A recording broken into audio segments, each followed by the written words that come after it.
योगी का balloon fuse हो गया है, अब ज्यादा दिन तक नहीं चलेगा।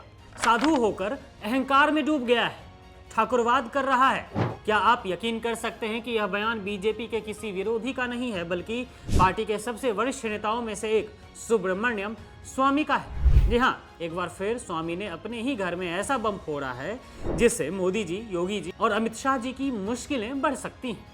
स्वामी ने केवल योगी आदित्यनाथ को ही नहीं लपेटा है, बल्कि देश के गृह मंत्री अमित शाह को भी गुंडा कहकर उन पर जजों की खोपड़ी तोड़वाने जैसे गंभीर आरोप लगा दिए हैं। यह कोई पहली बार नहीं है जब स्वामी ने अपनों पर इतने खतरनाक हमले किए हों। सवाल यह है कि क्या स्वामी के ये बयान बीजेपी की अंदरूनी असली सूरत दिखा रहे हैं? दोस्तों, अब जानते हैं पूरी जानकारी। हाल ही में एक पॉडकास्ट में सुब्रमण्यम स्वामी ने उत्तर प्रदेश के मुख्यमंत्री योगी आदित्यनाथ को सीधे निशाने पर लिया। उन्होंने कहा कि योगी जी का बलून फ्यूज हो गया है और अब यह ज्यादा दिन तक नहीं चलेगा।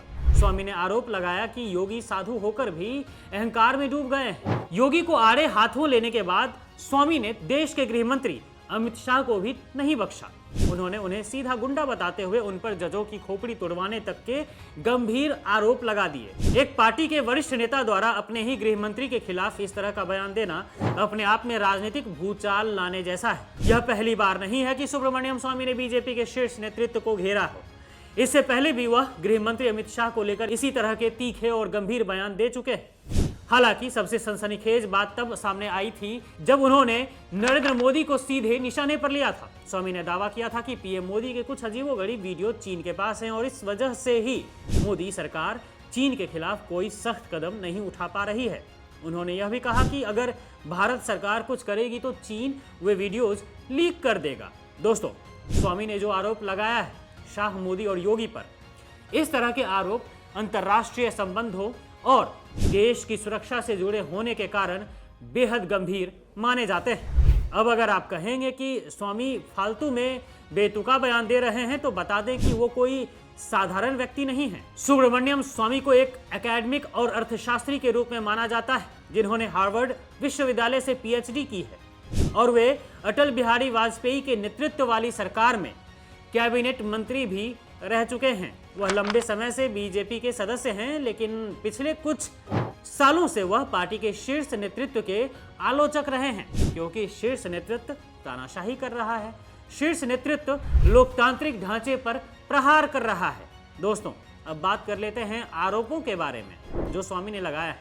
स्वामी ने यूपी के सीएम योगी पर जो आरोप लगाया है वो इसलिए क्योंकि योगी राज में यूपी की कानून व्यवस्था की अर्थी उठ चुकी है।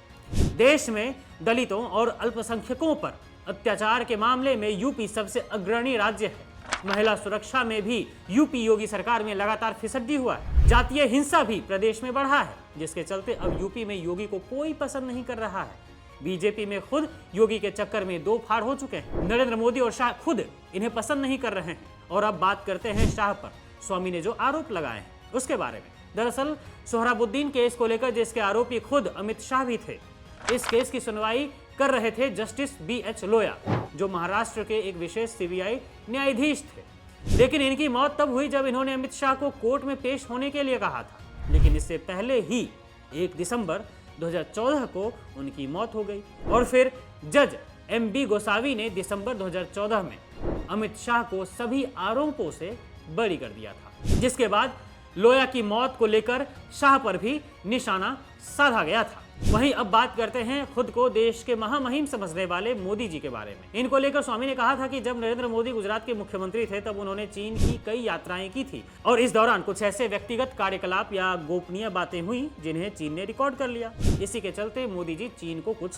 कह नहीं पाते हैं और राष्ट्रीय सुरक्षा की वाट लगाते रहते हैं। दोस्तों, स्वामी बीजेपी के वरिष्ठ नेताओं में से एक हैं। ये वकील भी हैं। इसका मतलब ये कोई इधर उधर के इंसान नहीं है जिनकी बात को नजरअंदाज किया जा सके। इनकी बात को राष्ट्रीय सुरक्षा एजेंसियों को सीरियसली लेनी चाहिए और देश में क्या हो रहा है इसके बारे में सजग रहना होगा।